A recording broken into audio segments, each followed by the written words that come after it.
Hai, assalamualaikum. Apa kabar semuanya? Semoga sehat selalu dan bahagia selalu ya. Terima kasih buat teman-teman yang udah mau klik dan nonton video aku. Dan buat teman-teman yang baru gabung di channel aku ucapkan selamat datang dan salam kenal. Perkenalkan, aku Rila, seorang ibu rumah tangga yang juga memiliki usaha toko sembako di rumah. Support terus channelku dengan cara like, comment, share, dan subscribe. Aktifkan juga lonceng notifikasi supaya kalian gak ketinggalan video-video terbaru dari aku. Terima kasih. Nah, jadi pagi ini di perumahan aku lagi ada acara senam dalam rangka memeriahkan acara 17 Agustus nanti teman-teman. Dan ini tuh di videoin sama suami aku.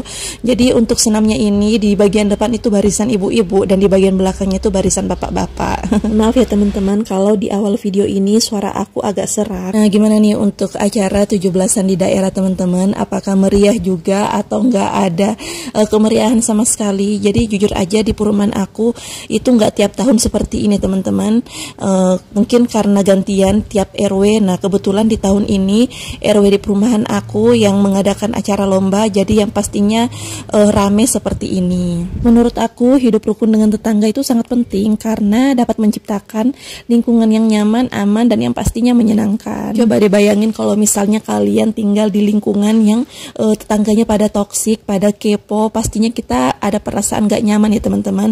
Nggak apa-apa deh rumah sederhana, yang penting kita itu punya tetangga yang baik, yang gak terlalu kepo. Itu pasti akan membuat kita pun akan tentram. Sebagai pemilik usaha warung sembako di perumahan, pastinya aku selalu mendoakan supaya tetangga kanan kiri aku atau di sekitar aku itu semoga rezekinya banyak, mengalir, supaya apa? Supaya mereka tuh gak pada ngutang di warung aku. Yang pastinya juga kita harus menjaga hubungan baik dengan tetangga karena manfaatnya itu menurut aku banyak banget. Yang pastinya itu akan mempererat tali persaudaraan kita, mengurangi stres, dan juga meningkatkan rasa kebersamaan. Usahakan teman-teman berpartisipasi dalam kegiatan lingkungan, kayak misalnya ini acara 17-an, atau misalnya kalau ada kerja bakti atau ronda malam atau acara apapun itu di perumahan kalian atau di lingkungan kalian, sebisa mungkin teman-teman ikut berpartisipasi dan jangan mengisolasi diri. Tapi di video kali ini aku nggak mau bahas hidup rukun bertetangga. Aku nggak mau melenceng dari pembahasan aku. Channel aku kan seputaran usaha warung sembako dan juga sesekali aku konten video budgeting. Jadi sebelum kita semakin jauh, di sini aku mau bahas yang pastinya mengenai usaha warung sembako. Videoku kali ini nantinya aku nggak tahu bakalan kasih judul apa karena setelah video senam tadi ini tadinya aku mau ngonten tapi tiba-tiba ada asap yang begitu tebal. Jadi aku dan Pak suami penasaran ya ini mencari sumber asapnya di mana, dan ternyata sumber asapnya itu dari lahan kosong ya. Jadi di perumahan aku ini kan masih ada banyak lahan kosong ya teman-teman. Jadi ini ternyata ada kebakaran di situ, tapi belum tahu juga kenapa bisa terjadi kebakaran. Apakah karena puntung rokok atau ada yang bakar sampah atau mungkin karena faktor cuaca yang terlalu panas. Karena kan pernah juga kan ada kejadian seperti itu hanya karena gesekan ranting pohon yang bisa membuat kebakaran seperti ini. Nah, tadinya aku minta suami aku bawa air 1 ember buat padamkan api tersebut, tapi kata suamiku nggak bisa. Ini nggak bisa kalau cuma pakai air seember atau 2 ember karena apinya cukup besar ya teman-teman. Nah ini aku coba tanya ke anak-anak, mereka juga nggak tahu. Katanya tadi mereka tuh lagi makan mie instan di warung aku, terus tiba-tiba karena ada asap menggumpal seperti ini, mereka langsung lari ke sumber asapnya, sama kayak aku juga kan penasaran ya kok bisa ada seperti ini. Dan ternyata di sana udah ada beberapa warga yang mencoba untuk padamkan apinya. Karena apinya makin besar, jadi aku minta tolong ke anak-anak untuk pergi ke rumah Pak RT supaya Pak RT bisa menghubungi damkar setempat ya teman-teman, karena ya api seperti ini tuh nggak bisa dianggap sepele. Buat teman-teman yang penasaran apakah apinya akan padam atau tidak, teman-teman tonton terus videonya sampai selesai dan jangan di skip ya. Kita kembali ke pembahasan warung sembako. Kalau ditanya bagaimana caranya supaya warung bisa sukses, menurut aku yang pertama pastinya kelengkapan barang. Kelengkapan barang yang dimaksud adalah barang yang dibutuhkan masyarakat, pastikan lengkap tersedia di warung kalian. Nah contohnya kayak di warung aku ini, karena tinggalnya di daerah perumahan, yang pastinya aku lebih memfokuskan kebutuhan dari rumah tangga ya teman-teman. Aku nggak terlalu banyak nyetok untuk alat tulis dan lain sebagainya. Aku lebih memfokuskan ke cemilan anak-anak, minyak, beras, telur, minyak goreng, pembalut wanita, popok bayi, deterjen yang pastinya ya teman-teman, dan perbumbuan.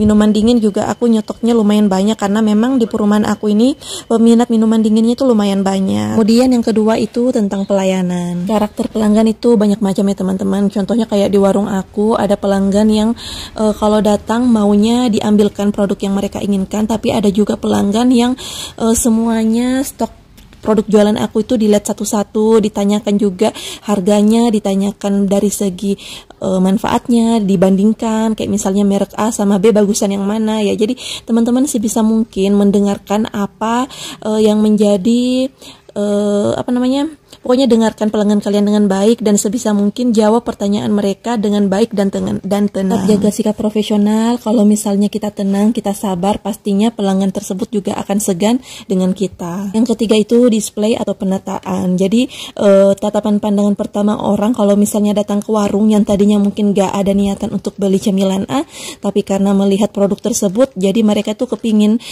coba atau pingin beli cemilan tersebut. Begitupun dengan stok jajanan kalian. Kalau misalnya ada yang baru, usahakan dipajang yang paling menarik, kalau perlu disimpan di dekat kasir supaya para pelanggan kalian yang tadinya nggak ada niatan mau beli karena lihat oh misalnya ada donat, ternyata ya kepingin deh beli donat buat cemilan di rumah. Yang keempat itu harga yang kompetitif atau harga yang bersaing. Usahakan kalian itu menetapkan harga yang sebanding dengan pesaing di sekitar kalian, dan usahakan juga harga yang ditetapkan adalah harga yang dianggap masuk akal oleh konsumen kalian. Kalau misalnya warung kamu masih terbilang baru di lingkungan kalian, ya usahakan teman-teman menetapkan harga sedikit lebih rendah dibanding para kompetitor di sekitar kalian. Usahakan juga teman-teman cari distributor dengan harga murah, karena distributor yang memberikan harga murah akan membuat teman-teman bisa mengambil keuntungan yang lebih besar. Yang kelima, perhatikan juga kebersihan toko. Jadi kalau warung atau toko kita bersih, pastinya kita sebagai pemilik dan pembeli juga akan merasa nyaman. Selalu bersihkan warung kalian sebelum teman-teman buka, dan periksa juga pastikan semua barang itu udah ada di tempatnya.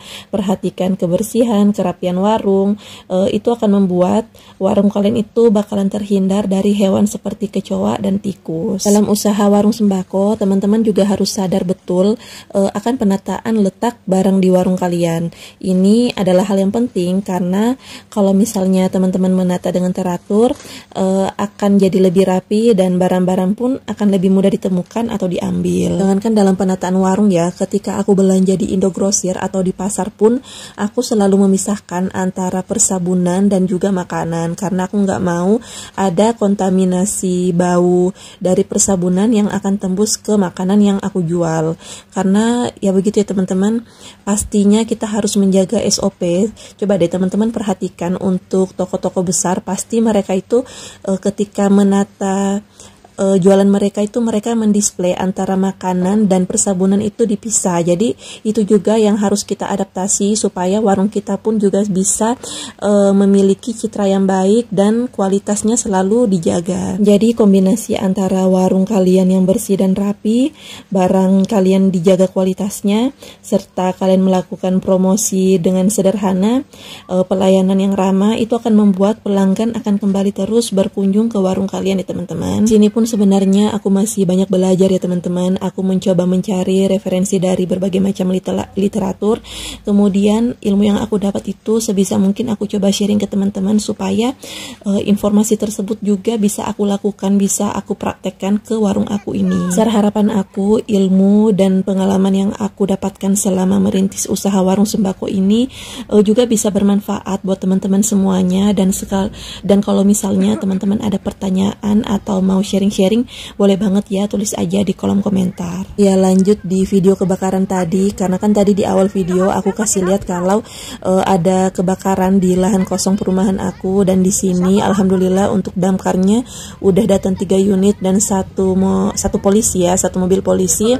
Aku nggak mendekat ke sana ya teman-teman, karena di sini warung aku tuh lagi nggak ada yang jaga, jadi aku ya kesini sebentar aja. Ternyata titik apinya tuh ada 2 teman-teman, jadi mau nggak mau memang kita harus menghubungi damkar karena lahan kosongnya itu cukup luas ya teman-teman, ada kali ya 50 kali 50 meter. Jadi memang kalau nggak panggil damkarnya, khawatirnya api tersebut itu akan semakin meluas dan akan membahayakan rumah warga. Alhamdulillah setelah tadi damkarnya datang 3 unit langsung memadamkan apinya, dan apinya pun udah padam teman-teman. Alhamdulillah. Efek dari kebakaran tadi tuh sempat membuat pernafasan aku lumayan terganggu ya teman-teman, karena memang aku tuh alergi debu, asap rokok, asap polusi, apalagi asap kebakaran yang lumayan tebal asapnya. Semoga kita semua terhindar ya dari mara bahaya, dan jadikan pengalaman ini supaya kedepannya kita bisa lebih hati-hati lagi, lebih mawas diri. Baiklah teman-teman, sampai sini dulu ya videonya.